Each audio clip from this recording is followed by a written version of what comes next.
Hello viewers, welcome to my YouTube channel. আজকে আমি তোমাদের জন্য ক্লাস 11-এর একটা ভিডিও নিয়ে চলে এসেছি। আজকে যেটা করাবো সেটা হচ্ছে ক্লাস 11-এর একটা প্রোজ, জিমি ভ্যালেন্টাইন।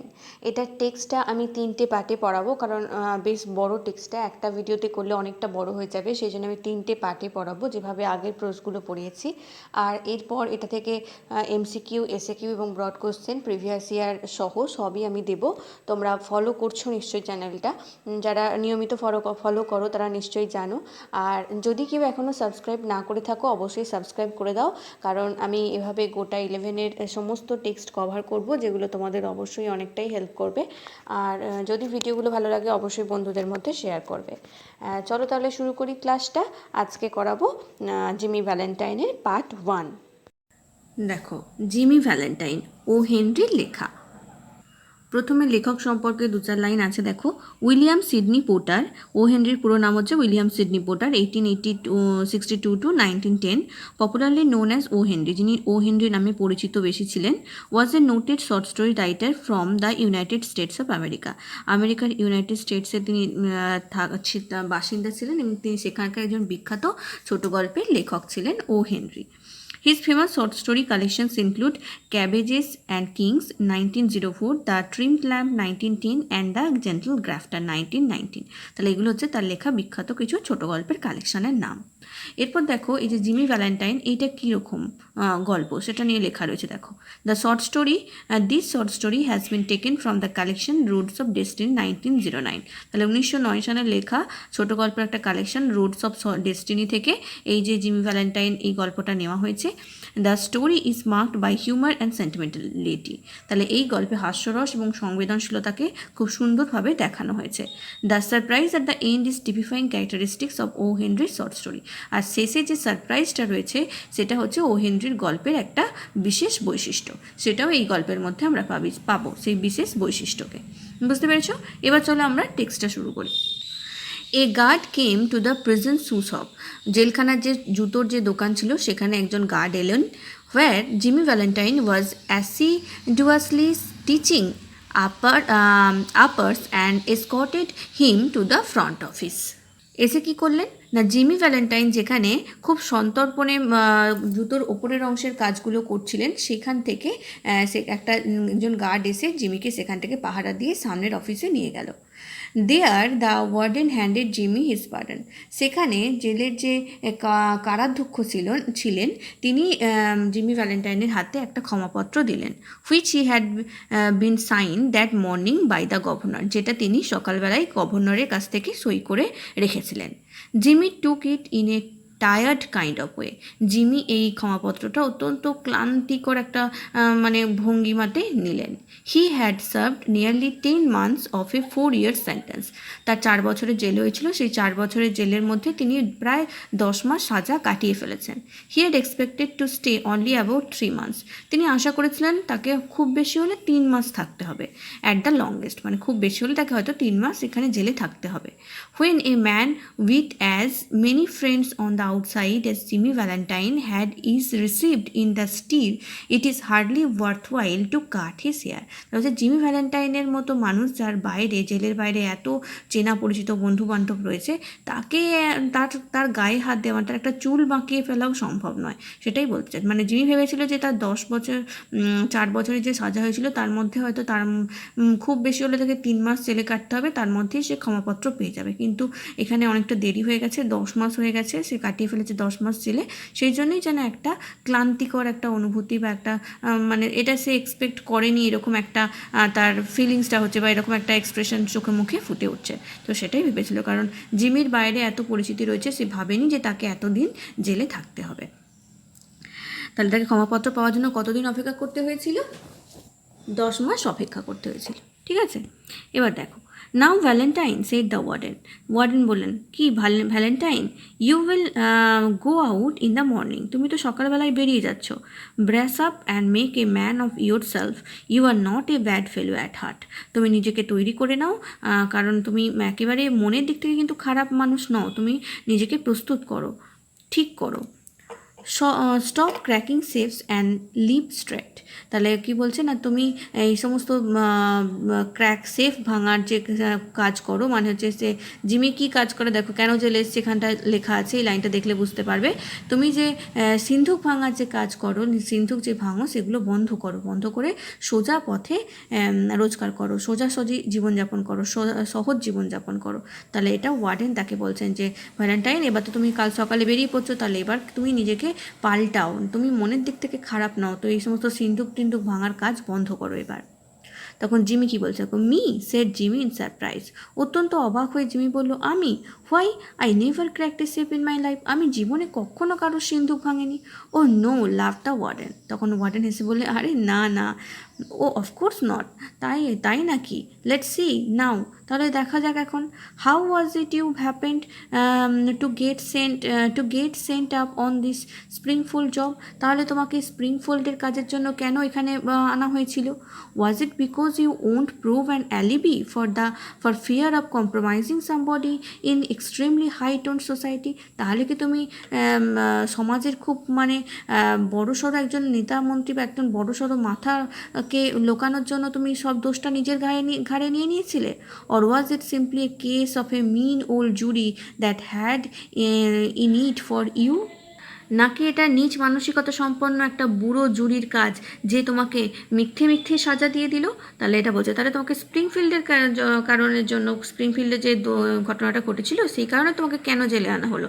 তুমি কি তাহলে কাউকে বাঁচানোর জন্য নিজের ঘাড়ে দোষ নিয়েছো, নাকি কোর্টের যে জাজ সে তোমার প্রতি ইচ্ছে করেই সাজা দিদি, তোমাকে ইচ্ছে করেই সাজার অভিযোগ শুনিয়ে দিয়েছে? এটা এটা কেন হয়েছে? তো সেটা কী জিজ্ঞেস করলো না, ওয়ার্ডেনটা বললো, হেসে হেসে বললো, যখন জিমি বললো যে না না, আমি তো কোনো দিন কারোর কে ভাঙিনি, চেস্ট ভাঙিনি বা সিন্ধুক ভাঙিনি। It's always one or the other with you innocent victims. তোমাদের মতো এরকম নিষ্পাপ ভিকটিমদের সাথে এই দুটো কারণই হয়, হয় কাউকে কারোর দোষ লুকানোর জন্য সে সাজা পায়, নতুবা তাকে মিথ্যে করে সাজা দিয়ে দেওয়া হয় ভুল করে। তাহলে এই দুটো কারণের মধ্যে কোনো একটা কি? Me said Jimmy still blankly virtuous. অত্যন্ত বিস্মিত হয়ে জিমি তখনও বলছে, আমি? Why warden, I never was in Springfield in my life. আমি জীবনে কখনো স্প্রিংফিল্ডে যাইনি। Take him back Cronin, said the warden. Warden বললেন, ক্রোনিন, ওকে নিয়ে যাও, and fix him up with outgoing clothes. আর ওকে বাইরে যাওয়ার পোশাক আশাক পরিয়ে দিও। Unlock him at 7 in the morning। সকাল 7টার সময় ওকে খুলে আমার অফিসে নিয়ে এসো। And let him come to the bullpen. Bullpen হচ্ছে কেন অফিসের কথা বলা হয়েছে, ঠিক আছে? বলছে তুমি সকাল 7টার সময় ওকে আমার অফিসে নিয়ে এসো। Better think over my advice Valentine, একবার আমার যে অ্যাডভাইস আমি তোমাকে দিলাম, উপদেশ, সেটা নিয়ে একবার ভেবে দেখো। At a 7:15 on the next morning, Jimmy stood in the warden's outer office. পরের দিন সকালে 7:15টার সময় জিমি কারাধ্যক্ষের বাইরের অফিসে এসে হাজির হলো। He had on a sweet of the villainously fitting ready-made clothes and a pair of the stiff squeaky shoes that the state furnishes to its discharge compulsory guests. তাহলে তার ড্রেসটা কীরকম ছিল যখন সে বাইরের অফিসে আসে? তখন কি ছিল না, একেবারে খুব বেখাপ্পা একটা রেডিমেড স্যুট, যেটা তোর একেবারেই ফিটিংস হয়নি, সেরকম একটা স্যুট পরেছিল, রেডিমেড ক্লোথস যেটা ছিল।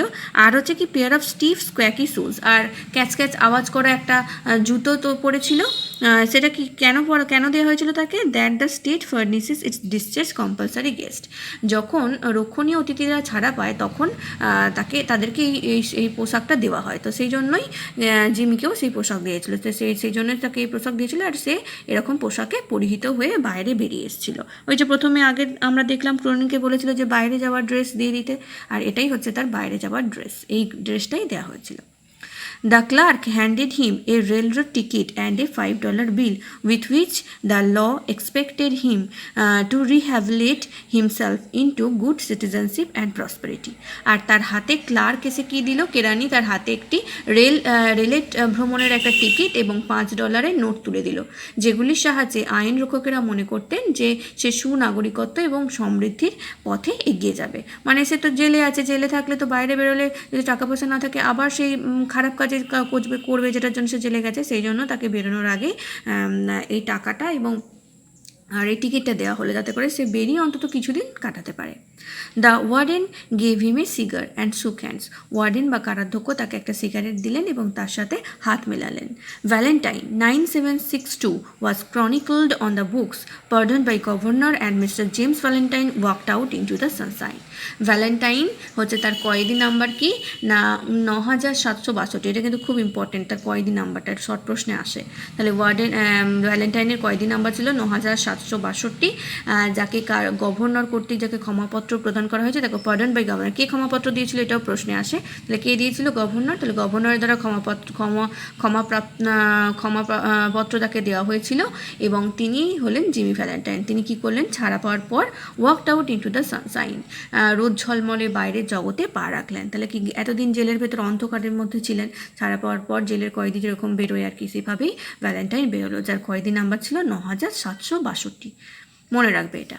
এরপর দেখো, disregarding the song of birds, the waving green trees and the smell of the flowers, Jimmy headed straight for a restaurant. তাহলে বাইরে বেরিয়ে সাধারণত কয়েদিরা কী করে? বাইরের যে পরিবেশটা রয়েছে সেটাকে এনজয় করে, কিন্তু এখানে জিমি কী করলো? বাইরে বেরিয়েই পাখিদের গান, সবুজ গাছেদের যে একটা দোলা দোলা একটা গাছের শাখা পোশাখা যে একটা হাওয়ায় যে নড়ছে যে সেই যে দৃশ্য সেটা, এবং দ্য স্মেল অফ ফ্লাওয়ার্স, ফুলের গন্ধ, এই সমস্ত কিছুকে ডিসরিগার্ড করলো, উপেক্ষা করলো। এবং কোথায় গেল? Jimmy headed straight for a restaurant, আর সোজা চলে গেল একটা রেস্টুরেন্টের দিকে, রেস্তোরাঁর উদ্দেশ্যে চলে গেল। There he tasted the first sweet joys of liberty in the shape of a broiled chicken and a bottle of white wine, followed by a cigar, a great better than the one the warden had given him. আর সেখানে গিয়ে তার যে মুক্তি, liberty, সেটাকে সে কীভাবে enjoy করলো? ব্রয়েলড chicken আর হচ্ছে কি স্বাধীনতার যে তার স্বাদ, মানে এই যে জেল থেকে বেরিয়েছে যে সেই যে মুক্তি একটা পেয়েছে, স্বাধীনতা, সেটাকে সে ঝলসানো মুরগির মাংস এবং মদ, তার সাথে মদ নিয়ে খেয়ে তার সেটাকে উপভোগ করলেন। আর তার সাথে আরও কি একটা কিনলেন না, সিগারেট কিনলেন, যে সিগারেটটা ওয়ার্ডেন তাকে যেটা দিয়েছিল তার চেয়ে অনেক বেশি ভালো। From there he proceeded leisurely to the depot. তারপরে সে সেখান থেকে অলস ভঙ্গিতে আর খুব ধীরে ধীরে এগিয়ে কোথায় গেলেন? ডিপোর কাছে, রেল স্টেশনে। He tossed a quarter into the hat of the blind man sitting by the door and boarded his train. এবং তিনি সেখানে স্টেশনের যে দরজার কাছে বসে থাকা একটা বৃদ্ধ মানুষ, অন্ধ মানুষ যে বসেছিল সেখানে তিনি তাকে কী করলেন? একটা ডলার, এ কোয়ার্টার, যে সিকি ডলার তার টুপির মধ্যে দিয়ে দিলেন এবং তিনি তার ট্রেনে উঠে পড়লেন। দেয়ার দেখো 3 hours set him down in a little town near the state line. 3 ঘন্টা পরে একটা ছোট্ট শহরের মধ্যবর্তী একটা জায়গা, সীমান্তবর্তী একটা ছোট্ট শহর, সেখানে এসে তিনি নামলেন। He went to the cafe of Mike Dolan and shook hands with Mike who was alone behind the bar.